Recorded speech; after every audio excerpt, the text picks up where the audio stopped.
demo is it's called the Devil's Whisper, and what we're going to do is it's kind of recreating what you do when you strike a match, except you don't use a match, you're the match. So what we have is some phosphorus. Important that it's red phosphorus, not white phosphorus. White phosphorus is highly toxic. Red phosphorus you can get away with putting a little bit on your thumb, and that's what we're going to do. And a little bit of potassium chlorate here. Potassium chlorate, not potassium perchlorate, potassium chlorate. So KClO3, not KClO4. I'm emphasizing that. You don't want to use perchlorate. Okay. So phosphorus P and potassium chlorate KClO3. And the idea here is to take a little bit of red phosphorus, put it on your thumb, and to take a little bit of the potassium chlorate and put it on whichever finger you use for clicking. You know, this is my middle finger here. And then just click your fingers. And it's a little bit unpredictable. Sometimes it works, sometimes it doesn't work.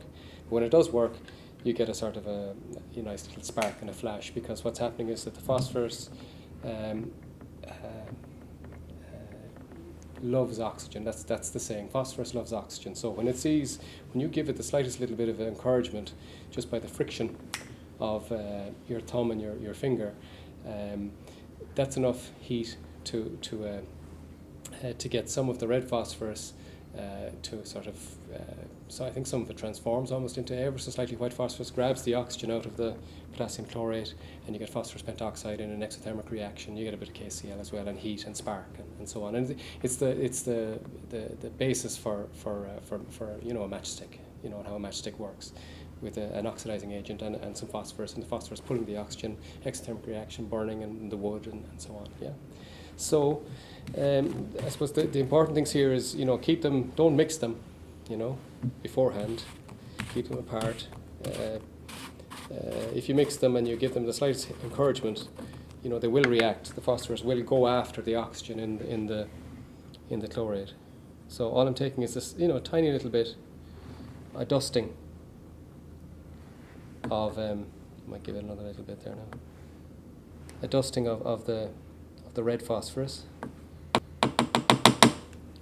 and in the form that it's in, it's perfectly dusty and powdery, and that's what you want. The chlorate is more granular, more crystalline.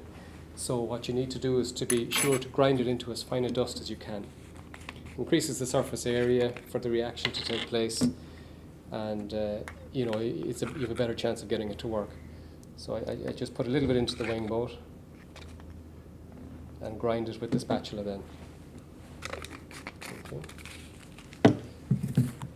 So just grind this down, and just grind, take your time, and you may do it beforehand. Just grind it into a dust. And the idea is you're going to dab your thumb in here and your finger in here and click your fingers. And I suppose the thing to try to work out is beforehand, how do you actually click your fingers? What touches what? And where the thumb touches the finger, that's where you put the phosphorus, and that's where you put the chlorate. So be conscious of it. And it's actually tricky to do, to try to click your fingers in a particular way when you're consciously trying to do it. It's easy subconsciously. When you're trying to do it consciously, it doesn't. You'll find that it's you freeze a little bit somehow. So we'll give it a go. So I'm just grinding this down into a dust.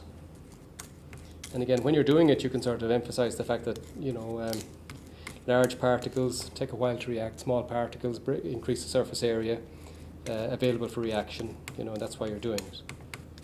So it's a neat little principle in that sense as well. So that's down into a dust. Okay, you can see it there maybe. Yeah, and then we have our phosphorus. So as I said, it's a little bit trial and error, but we'll give it a go. Now, with the phosphorus, avoid getting lumps on your thumb, because when it does react and burn, it'll burn into your thumb. Okay, and you get a blister. But just try and get a dusting. Okay, something like this. Yeah, something like that. Now this again, it's a little bit trial and error. So typically when I click my fingers, I kind of click it to this side rather than that side, and then I'm looking where do I actually make contact with my other finger, and somewhere in the middle. So that's what I have there now. Okay, and we'll give it a go. And what I sometimes have as well, I just have a bit of tissue here which is damp, because if you did have too much phosphorus on here, it might just get a bit hot and just dab it down. It's fine. Now this, give it a go. You try to click your fingers consciously. It's tricky. Okay, that worked grand, thankfully, and everything's fine. Okay, now I'm going to the hospital. Bye bye.